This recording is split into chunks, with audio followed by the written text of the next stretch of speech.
2007, climate superstar Al Gore was riding high. He had released his blockbuster documentary An Inconvenient Truth a year before and was now walking up onto the biggest stage in Hollywood to accept an Oscar. Through his film, this politician turned climate advocate shook the world with images and facts on a changing climate. Urging transformation, he ended his film with a call to action. Are you ready to change the way you live? But with praise for the movie and the ecological awakening of some, came the vitriol and backlash of many others. Gore is by no means a political or environmental saint. But this backlash didn't use the darker side of Gore's past to discredit him. Instead, his critics operated on shame and guilt.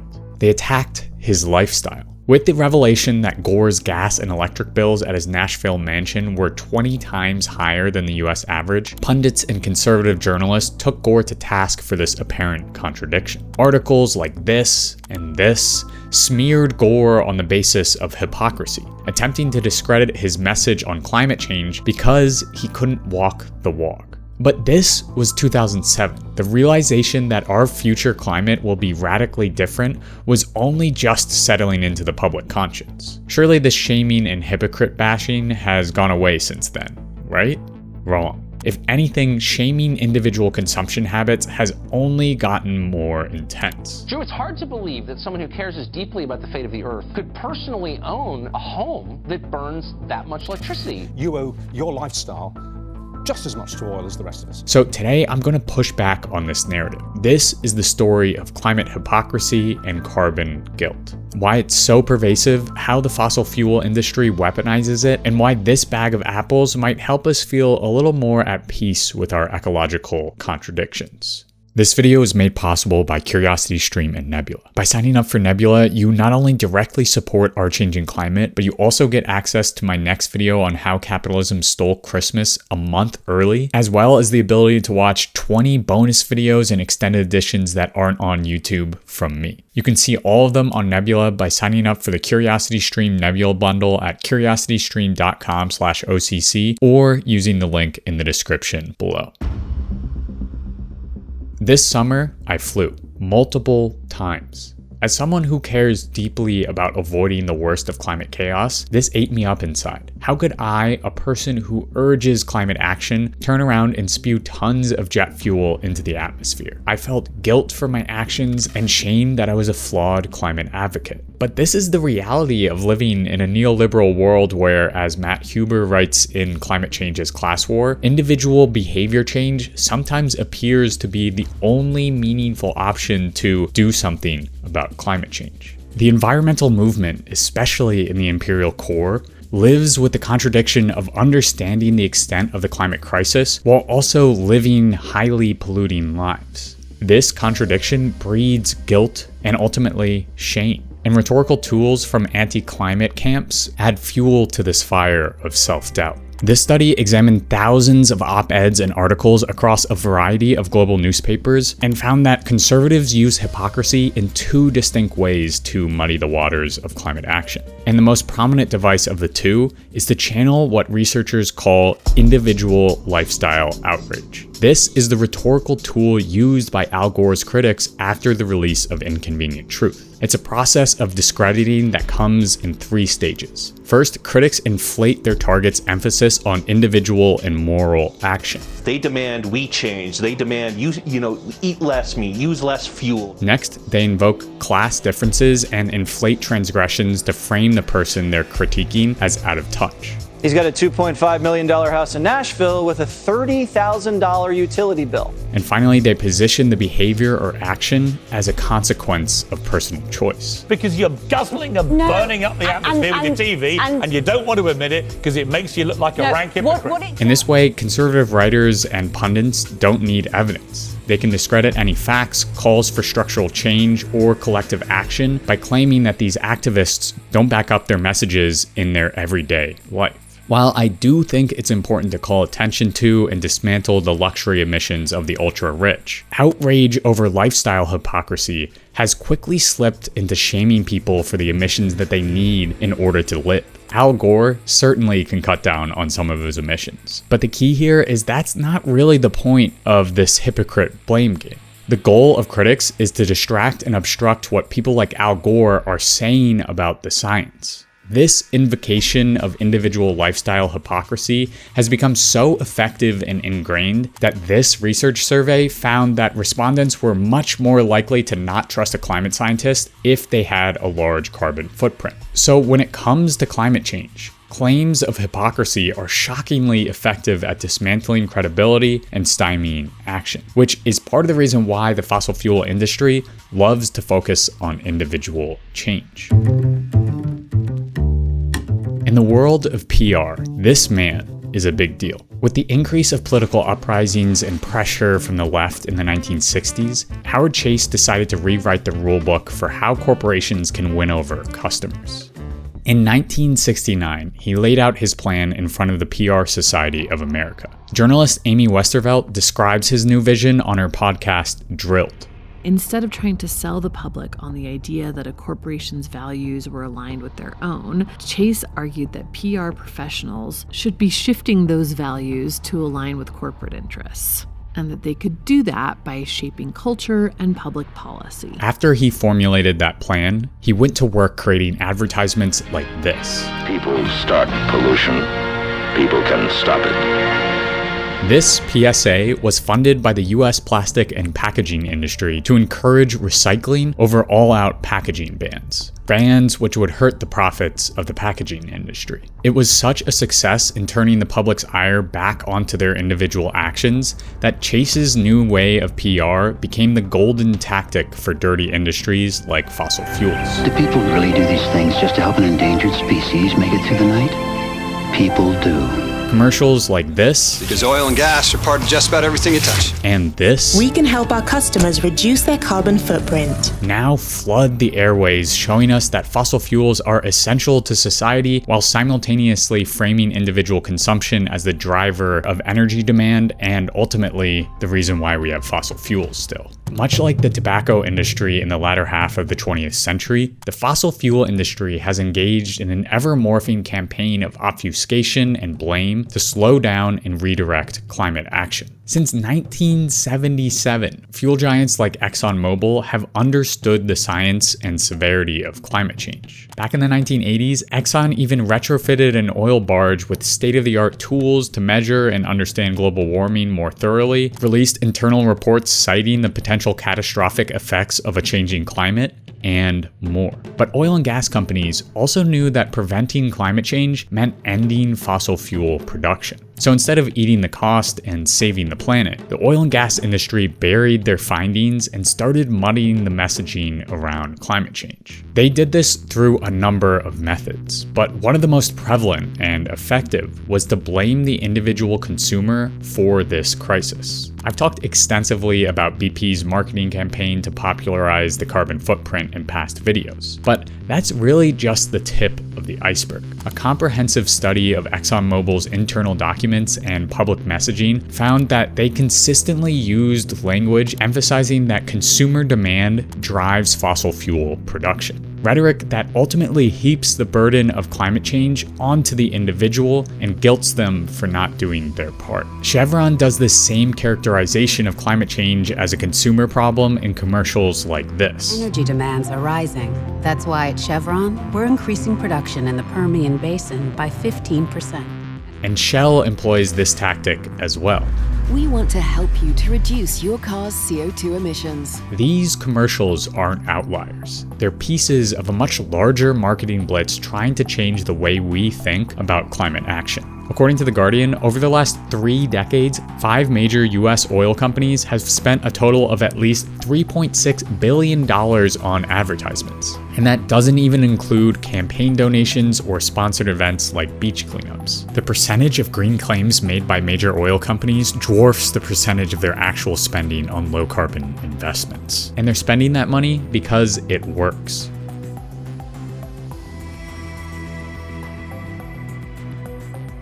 Collective struggle, strikes, and larger structural changes that would actually force fossil fuel corporations to own up to the mess they've created.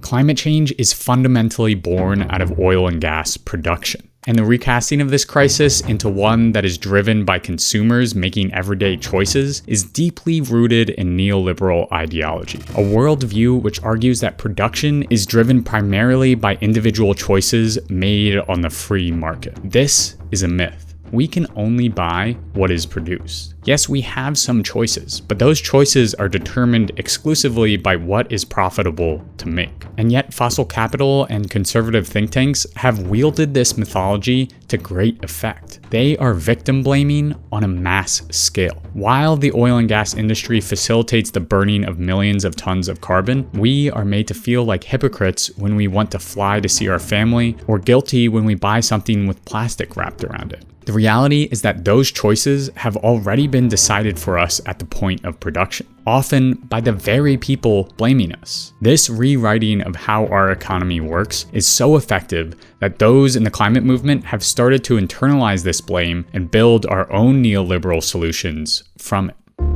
It's the deeply painful feeling or experience of believing that we are flawed and somehow unworthy of connection, love, and belonging. That's Brené Brown, a renowned shame researcher, urging us to understand the shame in all of us. When it comes to climate action and the claims of hypocrisy that inevitably come with it, we need to understand what shame and guilt really are. According to Brené Brown, shame and guilt are two very different things. While shame comes from believing our very selves are flawed, guilt comes from believing our actions are flawed. And the two can be intertwined and play off each other.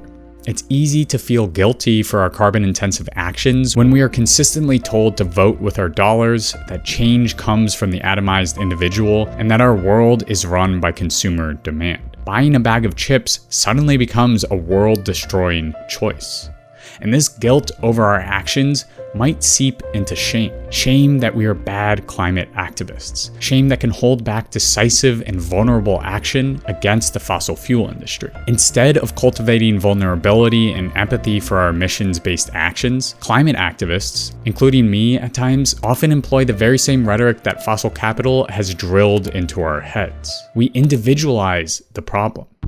One of the more prominent examples of this is flight shaming, a reaction to the massive emissions output of commercial flights that seeks to create a culture of anti-flying. In 2019, the idea of flight shaming gained traction when Greta Thunberg traveled across the world without flying. At the core of this flight shaming is individual behavior change. The hope is that if enough people stop flying, we can cut the emissions of the airline industry. A goal eerily similar to the calls of hypocrisy coming out of oil industry marketing and conservative pundits. Yes, taking fewer flights will mean less carbon in the atmosphere. If these flights are born out of luxury or pleasure, then by all means cancel them or don't take flights. If you have the time to travel by train, do it. But not flying is an extremely difficult task for many who can only see their family through air travel or are required to fly for their job. Taking fewer planes is akin to one mosquito trying to drain an elephant of blood. The mosquito will die long before it begins to do any damage, and the elephant won't feel a thing.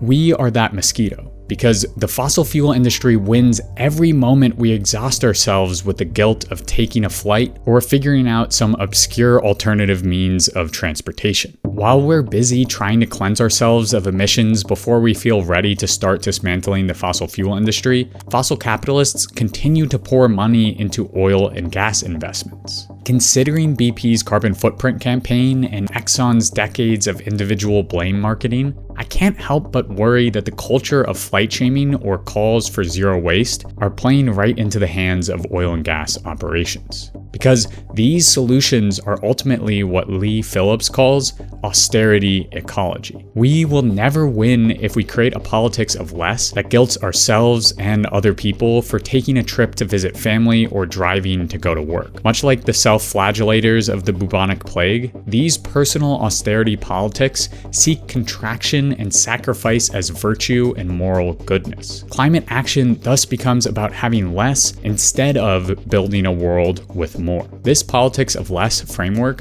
might hold a few who care deeply about avoiding the worst outcomes of climate change, but won't be popular for the vast majority of people who are trying to get by day. Shaming, guilting, and calling out hypocrisy builds brittle action. A study from 2020 even found that urging individual behavior change when it came to climate action created more backlash and resistance than change. So do I care if you fly? No, not really. Flying less is certainly better. But what I really want is for you to agitate for fossil fuel abolition so we can live in a world where no one has to feel the ecological guilt or shame for the choices they want to make.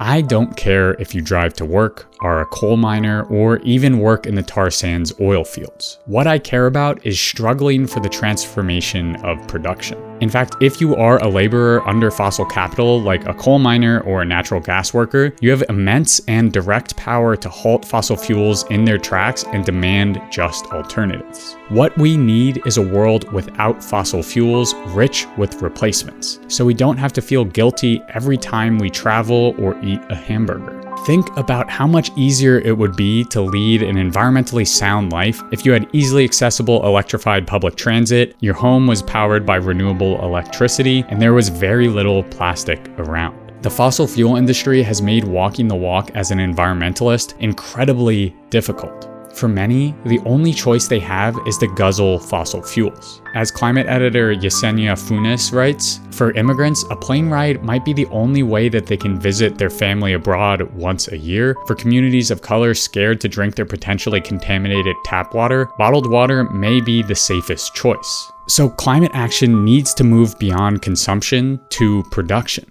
If we change the very fuel, materials, and goods that we produce to have little impact, we can make it so everyone can live a more sustainable life, not just those who have the time and energy to chart zero-carbon boats across the Atlantic. So yes, I'll probably fly some more in the future. And yes, I'll still feel guilty about it. But at the same time, I'm working to recognize that climate change is fundamentally a problem rooted in capitalist profit hunting and production. The emissions from my flight stem from an airline industry dead set on growth and profit at all costs. And while I'm distracted and emotionally drained from trying to figure out convoluted ways to travel in order to maintain my ecological piety, fossil capital keeps on building new pipelines to keep the profits flowing. Moving away from blame and towards action is essential to a sustainable and effective climate movement. Part of that entails finding agency in arenas outside of individual consumption. Indeed, consumption is just one small way that we interact with our economies and planet. The only effective way to avoid the worst of climate change is to cease fossil fuel production altogether, a prohibition which many climate scientists now call for. This means moving beyond individual footprints and pushing for wholesale structural transformation. This might sound scary and overwhelming, so I'll ground it in an example: apples. At the grocery store I go to, the physical manifestation of fossil fuels is everywhere. Plastic, especially around apples. If I want to get the best deal for 6 or so apples, I have to buy the plastic bag that goes around it. An individualized solution to this plastic predicament would be to vote with my dollars, to not buy the plastic bag full of apples and hope the store and the apple company get the message.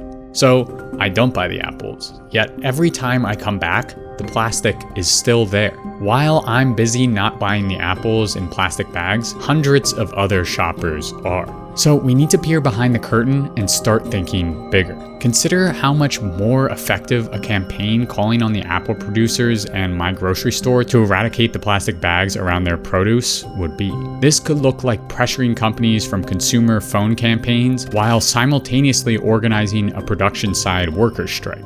But this is just one very small example of what we need to do. We need to be fighting for a climate revolution that ends the use of fossil fuels and constructs a zero-carbon world in its stead, where you can make the choices you want and not feel like shit afterwards. But there's a lot of work to do, both internally and externally, before that. which is why we need to be striving for what philosopher Andre Gores calls non-reformist reforms. Individual actions like flying less or driving less don't really get to the root problem and distract us by fixating on whether you're a hypocrite or not. These are surface level solutions that separate us and don't really bring us any closer to dismantling fossil capital. So let's think of some alternatives that might actually do that. There are a multitude of non-reformist reforms in the context of climate change. It could mean building union power in chemical and fossil fuel refineries to achieve stronger health and safety measures. It could mean land back for indigenous nations, or it could even mean climate camps and valve turning that obstruct new fossil fuel projects. The key to these revolutionary reforms is that they not only achieve short-term wins, but they pave the way for larger revolutionary transformation. They seek to build power on the way to revolution. All of these non-reformist reforms ask us to look beyond our carbon guilt and our worry about being seen as a climate hypocrite, and instead build power in our community and workplace to end the reign of fossil capitalists. Because the truth is, you can be a hypocrite and still take climate action. And taking action can mean so many things. There are a multitude of other non-reformist reforms and revolutionary climate actions that you can take other than the three I just listed, which is why I made a whole nother bonus video diving deep into what climate non-reformist reforms look like and how we can implement them. You can find that video, 20 other extended and bonus exclusive OCC videos, as well as watch my next video, which is about how capitalism stole Christmas a month early, only on Nebula. If you don't know by now, a group of educational creators on YouTube teamed up to build a streaming service called Nebula. That's home to tons of ad-free exclusive content, like a bunch of extended videos and interviews from me, as well as original videos from other creators like Second Thought, who is releasing episodes of his Nebula exclusive series on fascism every single month. Nebula allows me and Second Thought to flex our creative muscles without having to worry about ad revenue or the dreaded YouTube algorithm. It's a platform made by creators for creators. Instead of the fluctuations of ad revenue, we get the consistency of your subscription. It provides us with the creative backing and stability that's sometimes hard to find through YouTube. And the best way to get access to Nebula is to sign up with our partner CuriosityStream, the largest source of informative documentaries on the internet. I recommend checking out the alternative energy episode of Suppressed Science, which shows how we have the technology to build a renewable future, but all of those technologies have met with intense obstruction from political and capitalist realms. And if that's not your speed, there are thousands of other big budget movies on CuriosityStream, like a host of David Attenborough nature documentaries, or even ones imagining what the future will look like. And you can get access to both Nebula and CuriosityStream with our bundle deal available at curiositystream.com/OCC for 26% off. That's $14.79 a year, or a little over $1 a month. So basically $1 a month for my next video a month early, exclusive OCC videos, no ads, and the warm feeling knowing you're directly supporting our changing climate. Again, go to curiositystream.com/OCC or click the link in the description if you want to sign up for Nebula and CuriosityStream. And if you're looking for a quick way to sign up for Nebula, you can click on the link on the screen right now. And if you're looking for another video to watch, maybe check out my last video on climate anxiety. Otherwise, thanks so much for watching, and I'll see you next month.